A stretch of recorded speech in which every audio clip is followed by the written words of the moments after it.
नमस्कार मित्रांनो. मागील कथेला तुम्ही भरभरून साथ दिल्याबद्दल सर्वप्रथम मी तुमचा आभार मानतो. मित्रांनो, आज जी कथा तुम्हाला सांगणार आहे ती करन्सी, इंग्रजी शब्द आहे, त्यात मराठीमध्ये चलन असं म्हणतो आपण. चलनाविषयी तुम्हाला माहितीच असेल. प्रत्येक देशाचं चलन असतं, जो तुम्ही व्यवहारात आदान प्रदान करण्याकरता जो वापरतात त्याला चलन म्हणतात. ही साधी गोष्ट आहे.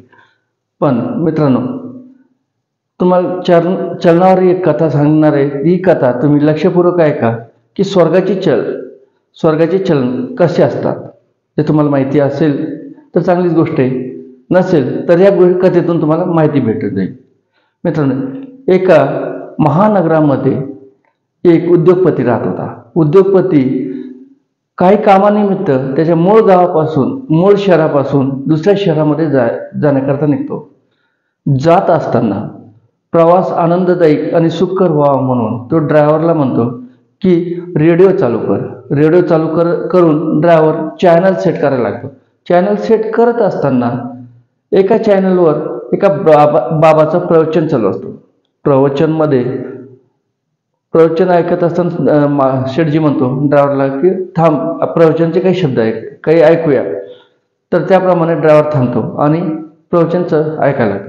प्रवचनमध्ये बाबा म्हणत असतो की आपण आयुष्यभर मर करून काबाड कष्ट करून पैसा कमवतो, तो शेवटी आपण इथेच ठेवून जातो.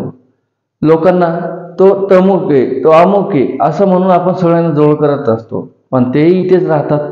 जातो ते फक्त आपण, आपलं शरीर इथेच राहतो. मग आयुष्यभर आपण मरून जे कमवलं त्याचा काय उपयोग आहे? शेवटी तर आपल्याला इथे सोडून जायचंय. हे प्रवचन ऐकत असताना शेठजीच्या डोक्यात लक्क प्रकाश पडतो. हे महाराज बोलतात त्या शब्दांमध्ये काही अर्थ आहे, त्यावर तो विचार करू लागतो. तर त्याचा जो दुसऱ्या शहरामध्ये महानगरमध्ये ज्याचं महत्त्वाचं काम होतं ते उरकून आल्यानंतर तर त्याच्या कंपनीमध्ये जितके एम्प्लॉई होते, शिपायापासून तर मॅनेजरपर्यंत सगळ्यांना एका हॉलमध्ये बोलवतो. हॉलमध्ये बोलवल्यानंतर त्यांना रस्त्यात घडलेली हकीकत सांगतो आणि हकीकत ऐकल्यानंतर तो सगळ्या एम्प्लॉईला म्हणतो, जो कोणी माझी करन्सी म्हणजे माझे चलन आहे, संपत्ती आहे, हे मला स्वर्गात घेऊन जायला मदत करेल त्याला मी मोठं बक्षीस देईल. हे ऐकल्यानंतर सगळे कर्मचारी आश्चर्यचकित होतात. आश्चर्यचकित झाल्यानंतर शेठजीच्या समोर बोलायला कोणाची हिंमत होत नाही. पण शेठजी ज्यावेळेस बोलून त्याचं भाषण किंवा त्याच्या एम्प्लॉईला संबोधन करून चालल्या गेले, त्यानंतर ह्या लोकांनी सरळ आपापसात बोलणं चालू केलं की हे शेठजी पागल झालाय, उतार वयात त्याचं डोकं ठिकाणावर नाहीये. जो प्रत्येकाचे वेगवेगळे स्टेटमेंट येत होते, जो त्याला सुचेल ते बोलत होता. आणि असं करून काही दिवस जातात. काही दिवस गेल्यानंतर शेठजीला मात्र मोठी अपेक्षा होती की त्याच्या कर्मचाऱ्यापैकी कोणीतरी त्याला मदत करेल, पण तसं काही झालं नाही. मग शेठजी निराश झाला. निराश झाल्यानंतर त्याने लोकल न्यूजपेपरमध्ये एक जाहिरात दिली की माझी संपत्ती वर म्हणजे स्वर्गात नेण्याकरता जो कोणी मदत करेल मी त्याला मोठं बक्षीस देईल. ही गोष्ट पेपरमध्ये छापल्यानंतर शहरभर चर्चेचा विषय बनतो. सगळे लोक त्या शेठजीला मूर्खात काढायला लागतात. कोणी मेल्यानंतर किंवा सोबत संपत्ती नेऊ शकतो का, या गोष्टीवर काही लोक चर्चा करून हसायला लागले, शेठजी येडा झाला म्हणून. पण एक अभिनव नावाचा ग्रस्त होता. या अभिनवनी ही गोष्ट ऐकल्यानंतर तो शेठजीकडे गेला आणि शेठजीला म्हणाला, मी तुम्हाला या गोष्टीकरता मदत करतो की तुमची संपत्ती स्वर्गामध्ये नेण्याची व्यवस्था करतो.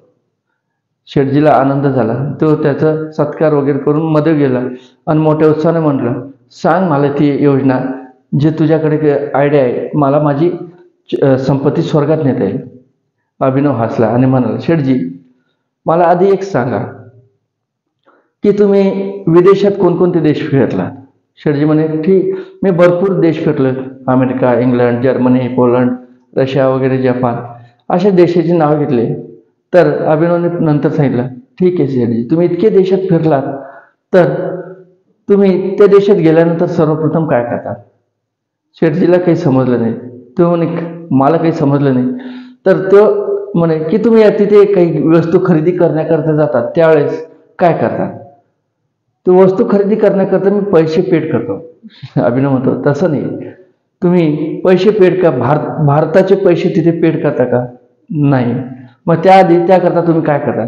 त्याकरता सर्वप्रथम मी त्या देशात गेल्यानंतर पहिल्यांदा भारताचे चलन त्या स्थानिक चलनामध्ये रूपांतर करतो. जर मी अमेरिकेत गेलो तर डॉलरमध्ये करतो, जर्मनीत गेलो युरोमध्ये करतो, की लंडनमध्ये गेलो तर पाऊंडमध्ये करतो, जर्मनीत गेलो तर येनमध्ये करतो.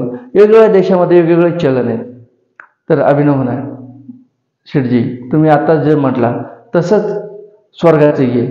तिथे गेल्यानंतर तुम्हालाही तिथलं चलन स्वीकारावं लागेल. शेठजी म्हणतो आश्चर्यचकित तिथे कोणतं चलन असतो? ठीक आहे म्हणे शेठजी तिथलं चलन आहे कर्म, सत्कर्म. तुम्ही कर्म, सत्कर्म, चांगले गुण हे जे काही आहे हे सगळे चलनाचे प्रकार आहेत. कुठले? स्वर्गाचे. तुम्ही आतापासून सुरुवात करा. जाताना फक्त तुम्हाला हे एवढंच घेऊन जायचंय, बाकी काही नाही. तुमची हीच चलन आहे ते तुम्हाला काम येईल आणि स्वर्गामध्ये तुम्हाला संपत्ती नेता येईल आणि त्याचं तिथल्या चलनाचा तुम्हाला उपयोग होईल. शेठजीला ही गोष्ट पटली आणि तो म्हणला आतापर्यंत मी फक्त आशेवर होतो, पण ह्या चलनाविषयी मी कधी ऐकलं नव्हतं आणि मी हे नक्कीच ह्या चलनात माझं चलन रूपांतर करून घेईल आणि माझी संपत्ती मी स्वर्गात नेईल. तर त्यानंतर शेठजी दान धर्म, लोकांना मदत करणं, संपत्तीची योग्य दिशेने वाटचाल केली. म्हणजे कोणाला दान धर्म करायचं, गरजूंना मदत करायची, ह्या गोष्टी करू लागला आणि यामध्ये शेठजीचं नाव लौकिक झालं.